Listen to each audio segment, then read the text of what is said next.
আসসালামু আলাইকুম। আজকে আমি তোমাদের জন্য নিয়ে আসলাম বেবি প্যান্টের টিউটোরিয়াল। আজকে আমি কাটিংটা শুধু দেখাবো, এরপরের ভিডিওটাতে আমি সেলাই দেখাবো।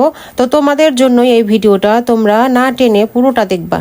প্রথমে ঝুল 11 ইঞ্চি নিয়ে নেব। 11 ইঞ্চি ঝুল নিলে আমাদের হয়ে যাবে। এখন কোমর নিব 9 ইঞ্চি। ঝুল যতটুকু তার সাথে 2 ইঞ্চি কম হলেই কোমর হয়ে যাবে।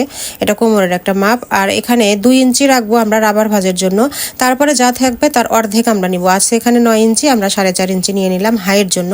আর এখানে কল্লি নেব আমরা 2.25 ইঞ্চি। 2.25 ইঞ্চি নেওয়ার পরে এখানে আমরা সুন্দর করে আলতো হাতে শেপটা দিয়ে নেব। তারপরে আমাদের কাটিং হয়ে যাবে। এখন আমরা ওই দাগ অনুযায়ী মেজারমেন্ট অনুযায়ী কেটে নিলে আমাদের এটা হয়ে যাবে প্যান্ট কাটিং। তারপরে আমরা সামনের পার্ট যেটা সেটাকে একটু তালপাট কেটে নেব, কারণ তালপাটটা কাটলে শেপটা অনেক সুন্দর আসে। এজন্য আমরা তালপাটটা কেটে নেব। বাস হয়ে গেল আমাদের আজকের বেবি প্যান্ট কাটিং।